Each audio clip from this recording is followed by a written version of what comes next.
What's good, ladies and gents? Welcome to the MKL Pugilism Boxing channel, where we talk all things boxing. Remember to like, subscribe, hit the bell notification, put down all so you get notified of all the latest content as and when we drop it on the channel. So let's get into this one. A bit of news from the WBC regarding the middleweight championship of the world, which is currently still held by Jermall Charlo. Jermall Charlo now, he has had a lot of dramas in his life, it's led to him sort of being inactive now for 2 years. So he's the WBC middleweight champion, which is a great, supposed to be great honor and everything. But he hasn't fought in 2 years. And according to the WBC rules, he should be basically put as a sort of champion in recess or champion emeritus, emeritus, yeah. I think that's one of the terms they've used, and in recess.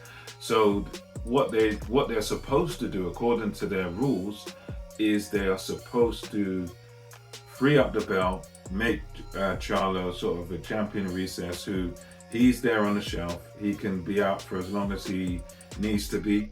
And then other guys fight for the actual belt. And then if he decides to come back, then he gets first shot at whoever the champion is, whoever picks up the vacant belt.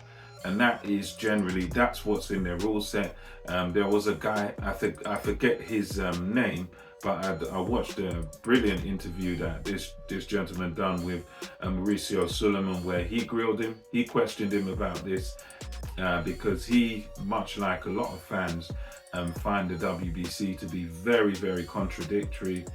And the contradictory in this case, as this video showed, this guy, he done an interview with Mauricio Suleiman, and he said to him, look, these aren't his words, but my sort of what I gathered from it was that he said to him, well, look, he's been out for 2 years, he hasn't defended, so according to your rules, he should be on the shelf, champion in recess, and then you let someone else fight for it.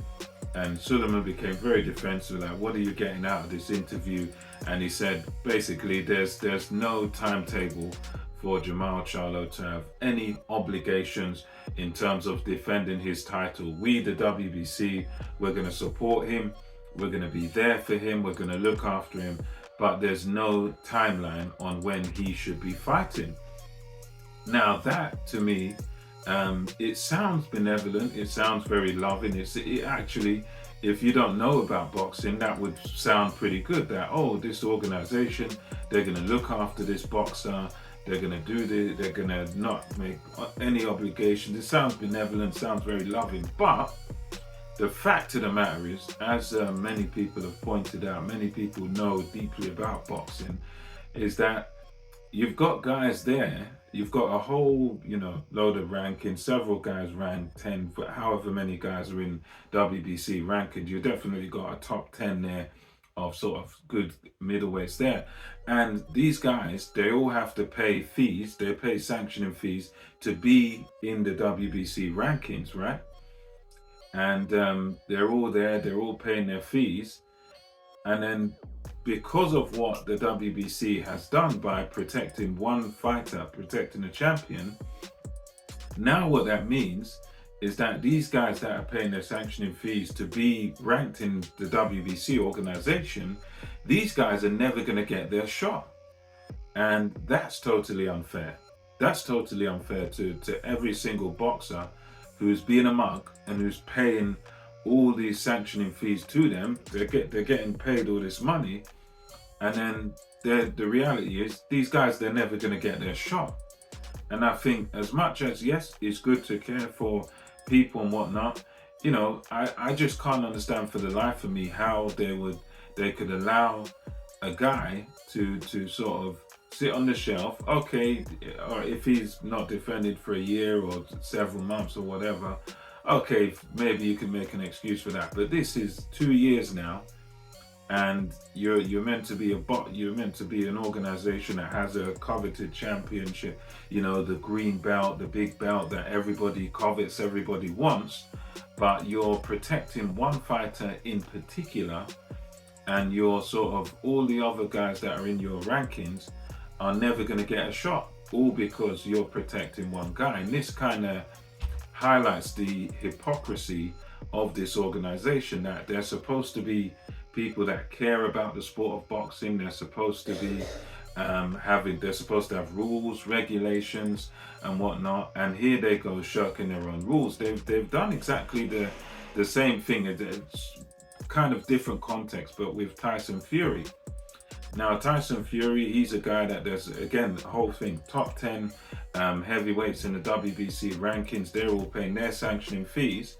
And, you know, the WBC, they've said, you know what, Tyson Fury's a victim and he doesn't have to defend his belt against anyone. So there will be no mandatories for Tyson Fury.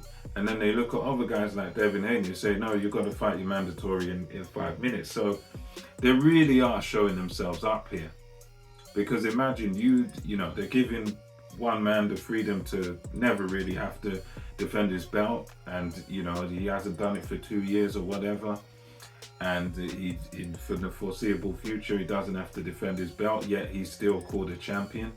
For me, that's crazy, because at the end of the day, you're making a fortune off of other guys and you're not doing what you're obligated to do as a company. So for me, I'd say really for those guys that are in that top 10, maybe they should sort of think about, you know, forgetting about paying those sanctioning fees, because the reality is you're never going to get a shot. Maybe go down another route, go to another organization, because the WBC seems to be a bit of a joke. And even what they're doing with Tyson Fury, I mean, imagine they're letting the man fight a UFC fighter and not defend his belt, and they're not even making him champion recess or anything like that. No, you've gone and fight your UFC guy.